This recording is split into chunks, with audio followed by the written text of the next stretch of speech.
Hello, this is Kelgoth, and I'm looking to play some Baldur's Gate. This is a game that I played a lot in my youth.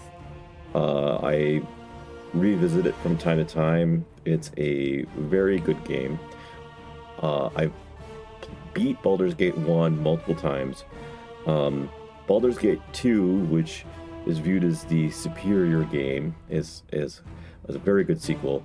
I played it many times, and I'm not sure if I beat it. I know I've gotten quite far, but I always kind of trail off. And I'm going to use this kind of like recording as kind of like uh, a way to motivate me to beat that game. I'd like to take a character from here to Baldur's Gate 2, maybe even look at some like legacy into Baldur's Gate 3. We'll see about that. So let's get into it.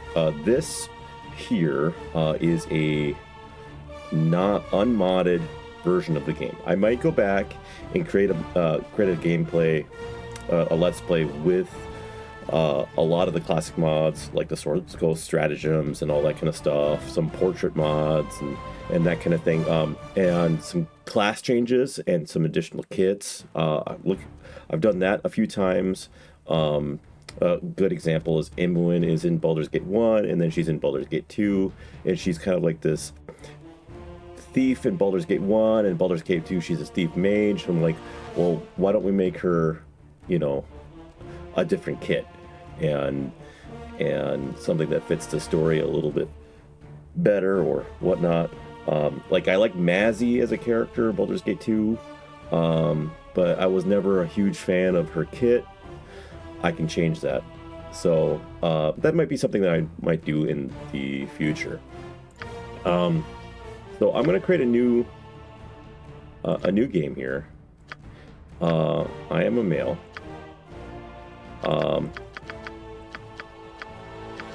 We'll do... Are these additional portraits I have, or are these... Interesting. This kind of like reminds me of Tyrion Lannister from Game of Thrones. Oh yeah, okay.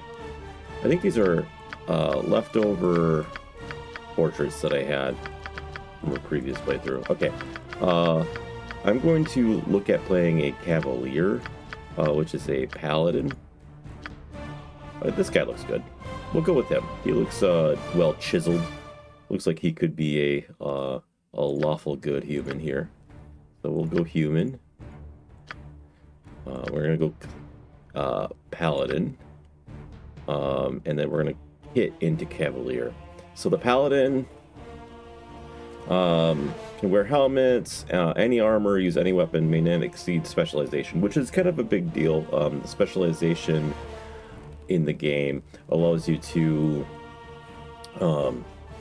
get additional swings and a better to hit with weapons. So fighters can go above that and get a lot of extra swings.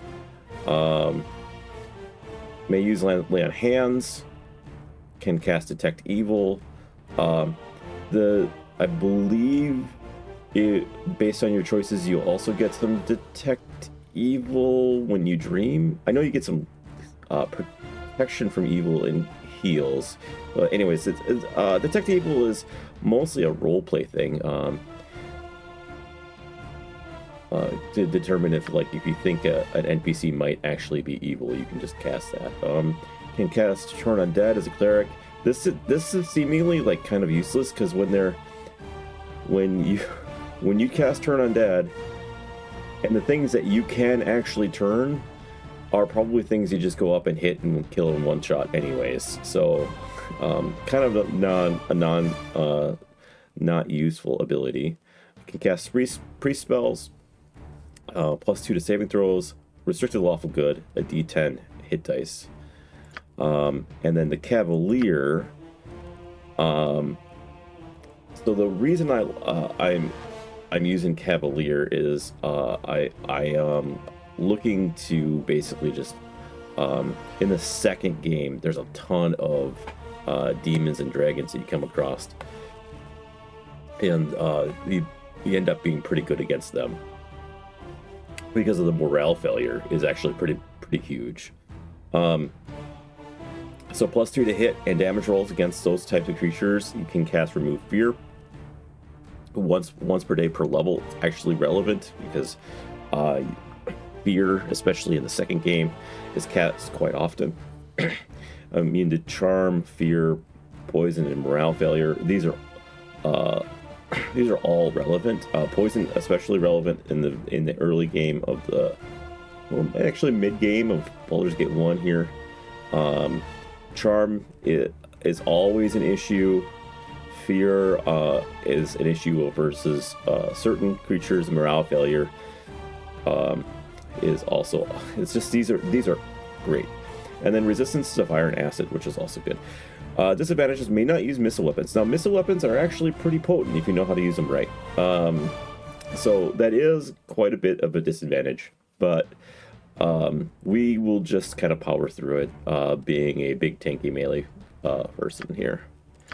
Alignment has to be lawful good.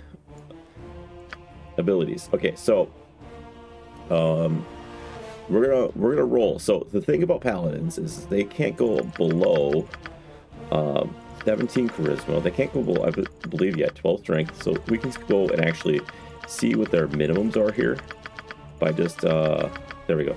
These are the minimums. And so the way that this game rolls is it rolls the dice, and then if it doesn't land in between these numbers, it'll roll again. And because charisma, for example, is 17 and the highest is 18, you always get really good rolls here, and then it totals up like what your total roll is here. So what happens is, because I have good strength, wisdom, and charisma, these end up re-rolling until they get to be a decent number, because they have to be above. Whereas if dexterity rolled a 4, it'll stay at 4. So these numbers could potentially be bad, but it doesn't wait. Like if I rolled a 18 in strength, it doesn't wait, say, okay, well, dexterity has to roll bad because strength rolled good. Anyway, so it's what it means is it's really high to get really easy to get a high total roll with a paladin. And you can see 80s. So what I'm going to do here is I'm going to pause the recording. I'm going to re-roll for probably 5 or so minutes, and I'm looking to get, I can't remember the target number, 93, 94, something like that. And it'll just take me a couple minutes. Like, I already got 87 there. Now, in early game, the other thing that's kind of important is this: when you go put in the strength, when you hit 18, it gets this 00 number, with 00 being the best, and then 99, like 90 through 99 being the second best and whatnot. This is kind of important early game, but we will find a book that will put us at 19 strength pretty quickly. So what will this, while it's relevant, it our particular character will get those stat boosts, and we'll carry those through to the second game.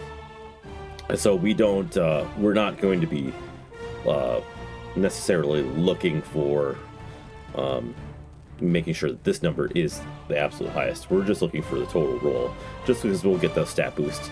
I believe there's also like 3 wisdom books, and I think there's 1 book for the rest of the stats, and then there's 3 for wisdom for some reason. So I'm gonna pause now, and then I'm gonna roll a few times until I get like a number in the 90s, which is not too hard with a paladin. Now, if we're doing this with another class that has basically low minimums, it'll take a lot longer, because when you will roll below that a lower number, and it won't force the reroll. Anyway, so we're gonna do that. I'll see you in a moment. All right. Probably just 2 minutes of rolling. I got a 95. which is pretty good. So I'm gonna keep that. Now, as for actual stat distribution, we're gonna pump up Dex, or not Dex, Constitution to 18. We're not gonna worry about int. Now, it is a little important in the second game. If you have a low int, I believe like mind flayers will just instantly eat your brain. Something along the lines. It's been a while. I don't quite remember the deals. I think that's the only time like it actually kind of matters what your int score is. You can correct me in the comments if that's wrong, but it's kind of a dumb stat for most melee. Anyway, so we're gonna go all the way up to strength. Our strength score ended up being 1820. This is on the lower end, but like I said, it's not gonna matter too much. We're gonna bump up our melee stats. Once we hit, I believe it's 19 Constitution, we start regenerating 1 hit point per minute, I believe it is. And so that's pretty good. I don't think wisdom is important.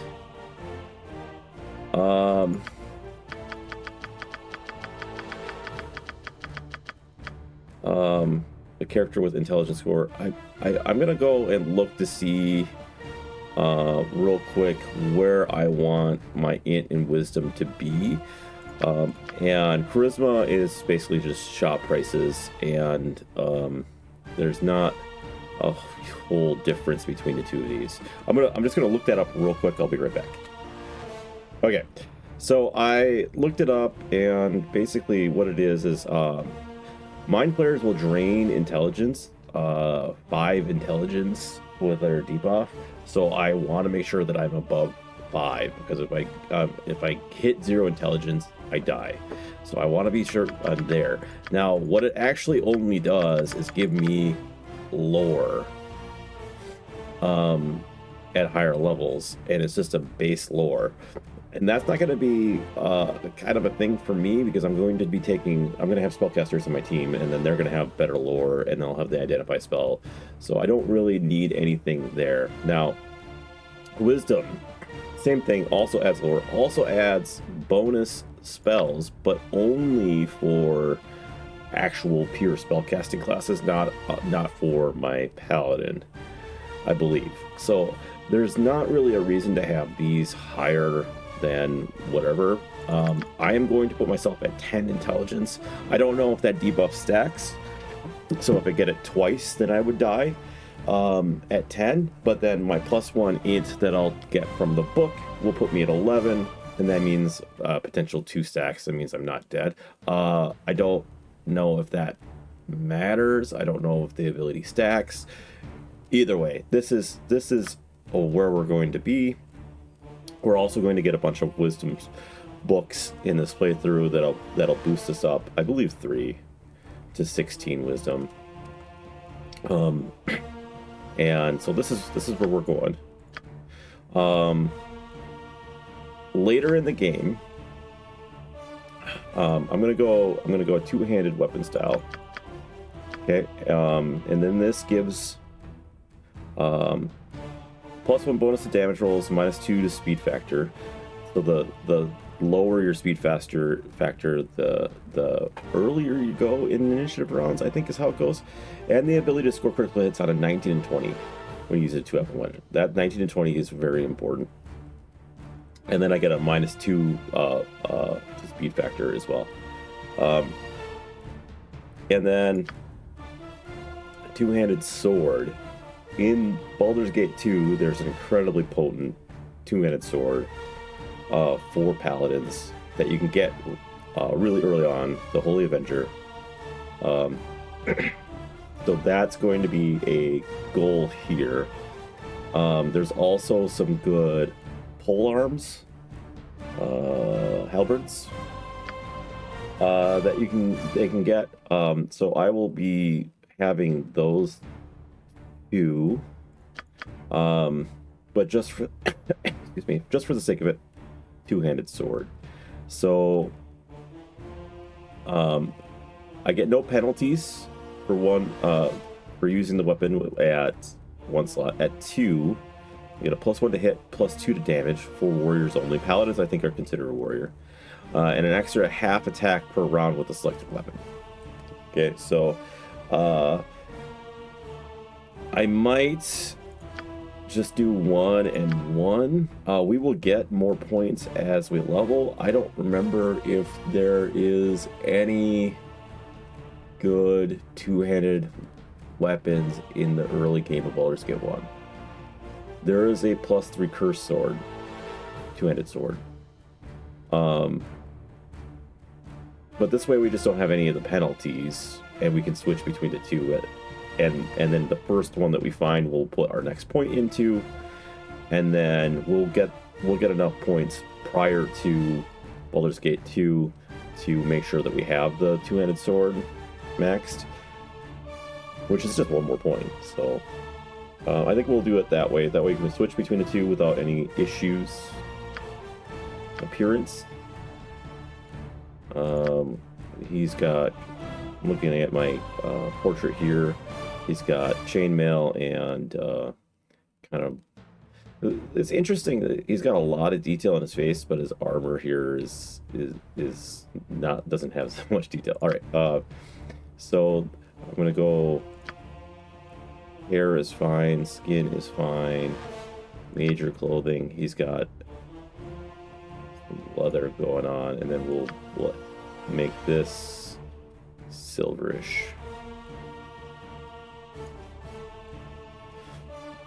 Do I like that leather look?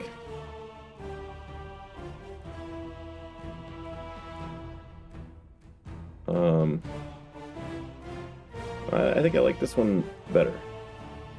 All right. All right, we need a good voice here. Feel my power. Do as I say, and I'll see you through the trials that await. I don't like that one. Your life ends here. Oh, that's a classic. That's a classic voice. I alone belong here. What are these?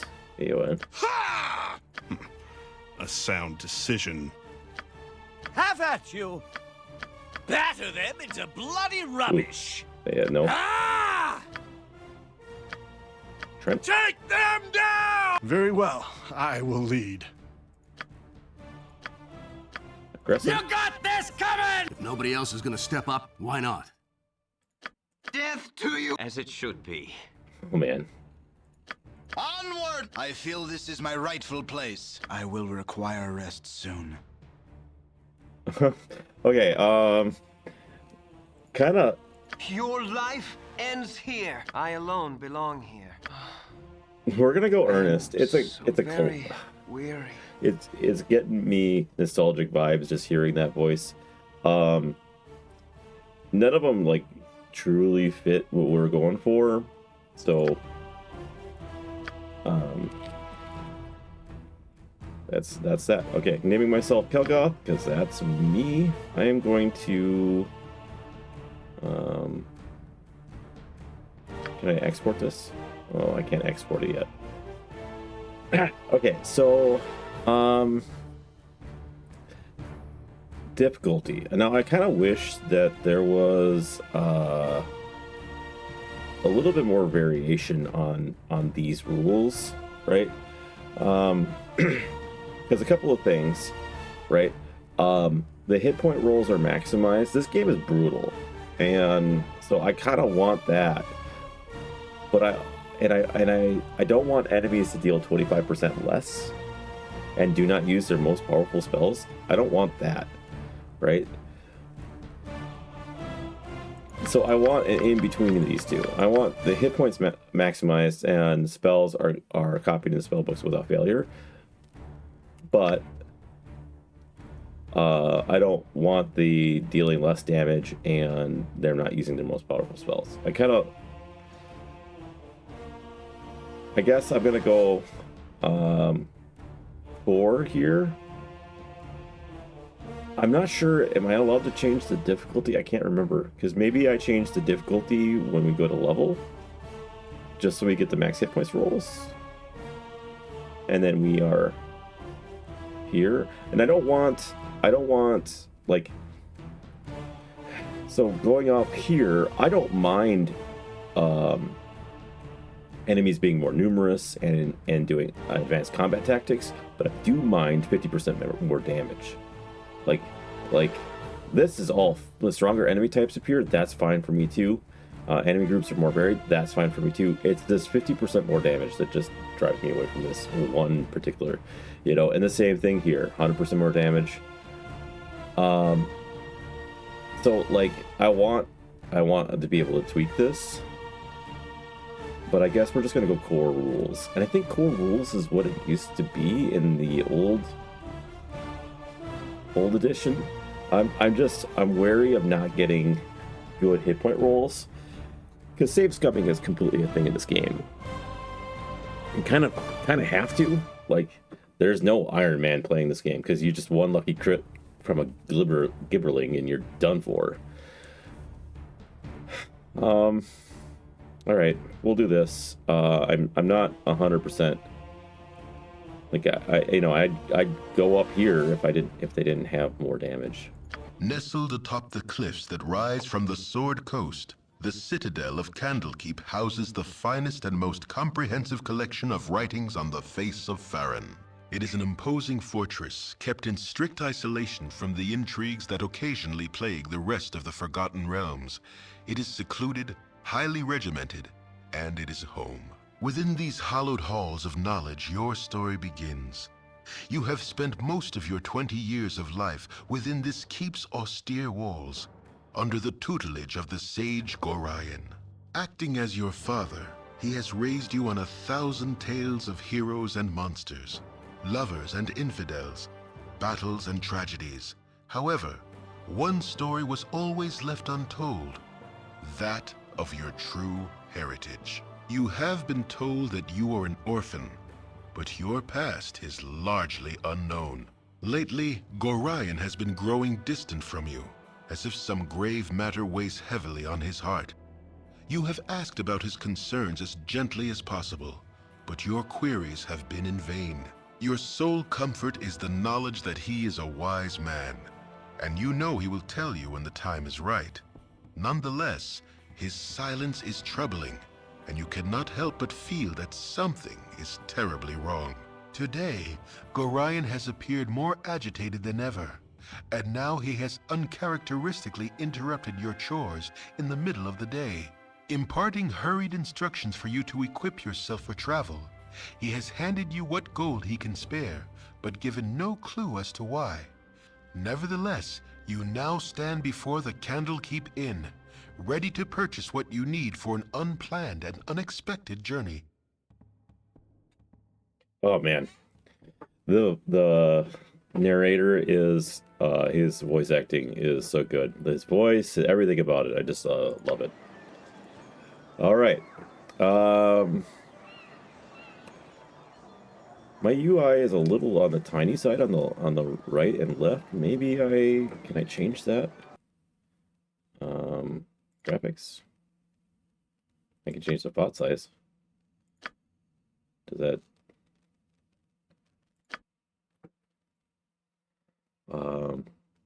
Scale user interface.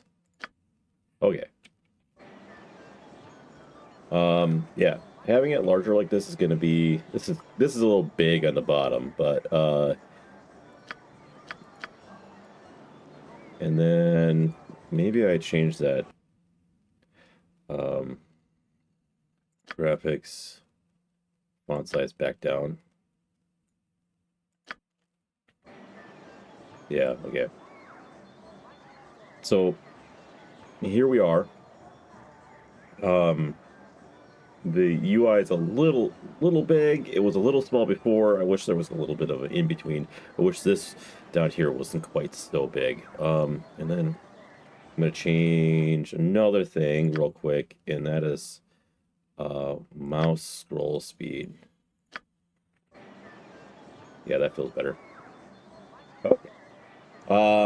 I am going to, now that we've got our character created and we are loaded into the game and we can do our first exploration and our quests, I am going to throw a quick save in here, and then export my character, and then we're going to end the episode here. So we're gonna call this Let's Play episode 1,